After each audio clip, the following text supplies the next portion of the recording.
So now that we know how mathematically these operations are represented, I want us to understand why we have these nonlinear activation attached on each of these operations.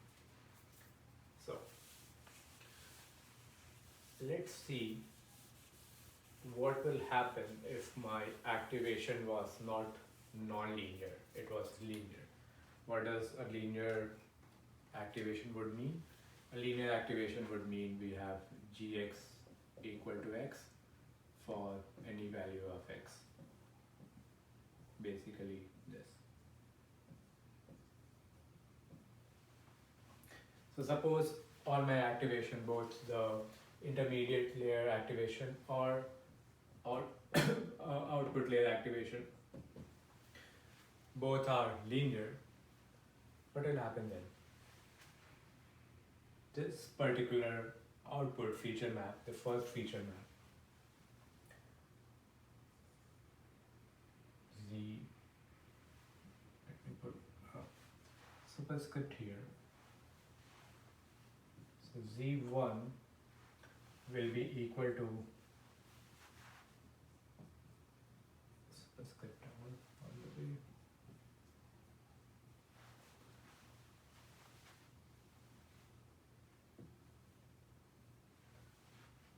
times x plus b for the first layer. Let's ignore all this subscripts for size. Now we understand what they mean. Then the output of the second layer, z2, is equal to w2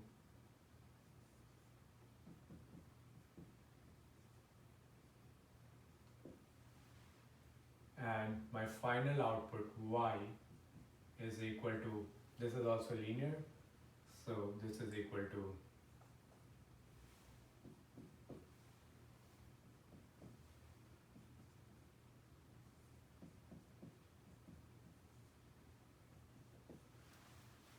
look closely. I think you will already have your answer. What is going to happen here is I can replace the expression of z1 from the first equation to here. What will I have then?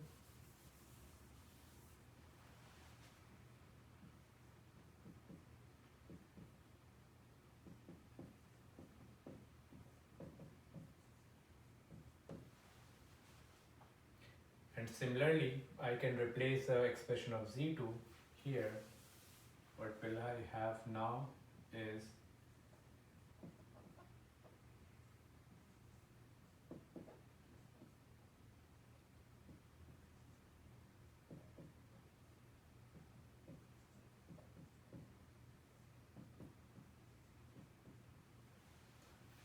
if I expand all of this, what I am going to end up with is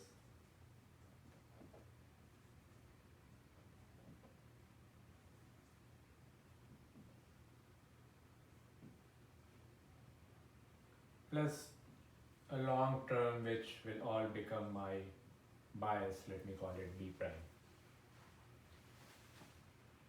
What just happened? What happened is if I change my activation from nonlinear to linear function, basically if instead of having nonlinear activation in each of these layers, this big layer becomes equivalent to one simple regression model. In other words, I can write, assuming all of this is simple matrix multiplication of these are all parameters, so I can replace them with w prime. This entire big network collapsed into a simple linear regression model, which is fine if we wanted to have a linear, but if we wanted to have a linear regression, we would not take the effort of building such a complex model. So to prevent us from collapsing a big neural network into just a simple linear regression model, we necessarily need to have nonlinear functions as activation. Another way to understand this, so this was a mathematical understanding. I always want us to also have intuitive understanding. A little earlier, I mentioned the word affine transformation.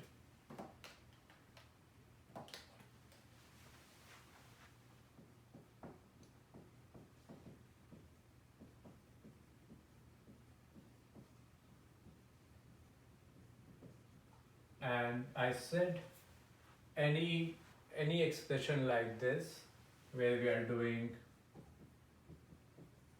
this is doing an affine transformation on X. What does it mean? Whenever we do an affine transformation, a simple way to understand that this transformation is, suppose this is a table. I have a large table.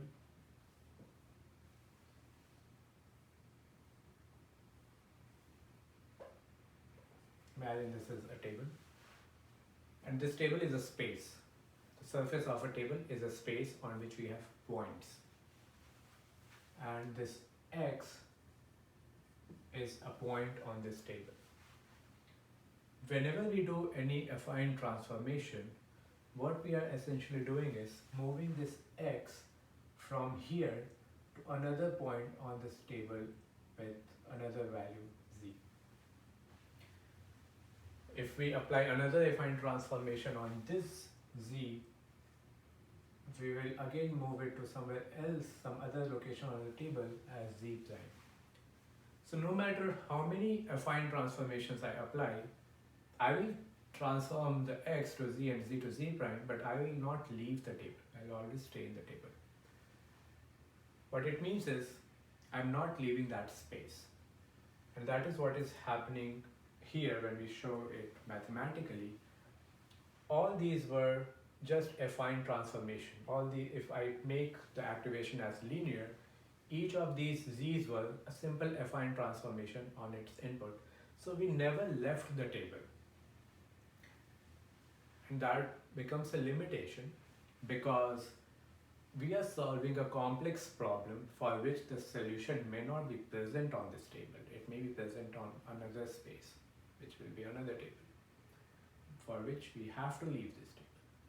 To be able to leave that table, we have to apply a nonlinear function on top of this affine transformation. And that will bring us closer to finding the features that will get us closer to our ultimate